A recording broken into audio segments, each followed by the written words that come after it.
Retrouvez Smart Money au cœur de Smart Future avec eToro, leader mondial des plateformes de trading social.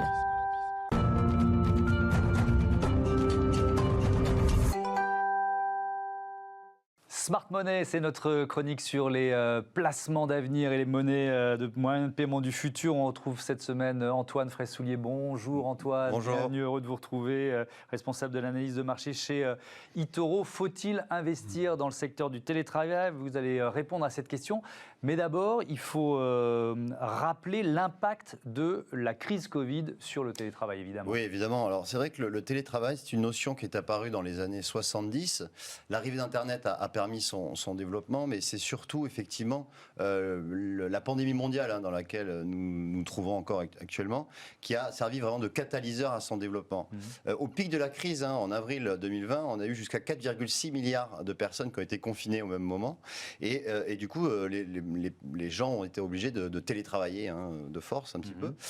Ensuite, le pourcentage de télétravailleurs est vraiment corrélé à la richesse d'une économie et aussi à ses avancées technologiques. En France, on a compté jusqu'à à peu près un tiers de la population active en télétravail. C'est assez significatif. Puis quand on compare avec les pays du Nord, d'Europe du Nord, on peut trouver jusqu'à 50-60% en Suède et aux Pays-Bas. Suède, Pays-Bas, Danemark, effectivement, où on est au-delà du niveau français. Ouais. C'est quoi le marché? Quel est l'état du marché, les grands acteurs? Alors, les acteurs du marché du télétravail, c'est essentiellement des sociétés technologiques, bien sûr.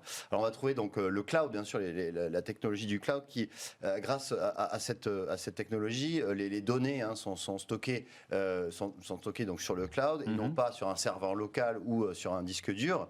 On va trouver des sociétés comme donc les leaders du marché, c'est Amazon et Microsoft, voilà, pour faire simple. Ensuite, il y a tous les logiciels de vidéoconférence. Alors, on a entendu parler de Zoom. Bien sûr. Vous savez que Zoom, en bourse, c'était en 2020, ça a pris 400%. Et c'est vrai que ces logiciels de vidéoconférence ont vraiment explosé l'année dernière. Et puis, on a aussi tous les logiciels de collaboration. Alors, c'est quoi ça, un logiciel de collaboration? Les messageries collaboratives qu'on va trouver comme Slack, par exemple, qui a été introduite en 2020, ou Asana aussi, également. Ça va permettre, des côtés employeurs, d'assigner des tâches aux employés et aussi aux employés de gérer leur messagerie et c'est plutôt fluide pour les collaborateurs. Teams de Microsoft, elle est aussi Teams, dans cette catégorie-là. Tout à fait, et aussi dans les logiciels de vidéoconférence. Aussi, quelle tendance? On va commencer à essayer de se projeter un peu vers le futur. Quelle tendance pour ce marché? Bien, c'est vrai que la tendance devrait s'accentuer dans le temps. On a effectivement le télétravail, je pense que va devenir structurel et une norme en fait dans plusieurs domaines d'activité. Pourquoi? Parce que déjà c'est un win-win employeur-employé. C'est-à-dire côté employé, il y a quand même un meilleur équilibre de vie entre vie privée et vie professionnelle. Il y a un gain de temps aussi pour se rendre au bureau. Parfois, ceux qui mettent 1 heure, 2 heures pour aller au bureau, c'est quand même un gain de temps énorme. Et puis, il y a également une réduction du stress quand même pour les employés. Et côté employeur, c'est réduction des coûts. C'est-à-dire qu'aujourd'hui, l'immobilier de bureau, c'est 20 à 25% des dépenses d'une société. Et probablement, c'est quand même une économie de coûts assez importante pour les employeurs. Et puis, il y a l'impact environnemental sur lequel on peut parler. Oui, l'impact environnemental, c'est-à-dire que lorsque vous prenez votre voiture pour aller au travail, le fait de rester chez vous, eh bien, il y a forcément du CO2 en moins qui est dépensé dans l'atmosphère. Ouais, effectivement.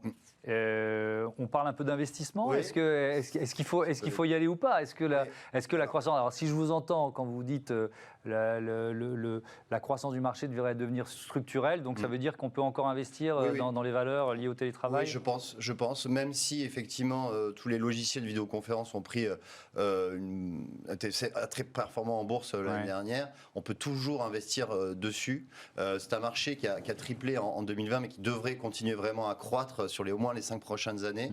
Il y a aussi le cloud, on l'a vu, Microsoft a publié ses résultats il y a 2 jours, des résultats plus hauts depuis 45 ans. Et c'est vrai que le cloud Azure, pour la première fois, dépasse les revenus de Windows pour Microsoft. Et donc ça, c'est vraiment une première. Et on voit que le marché du cloud est en train d'exploser.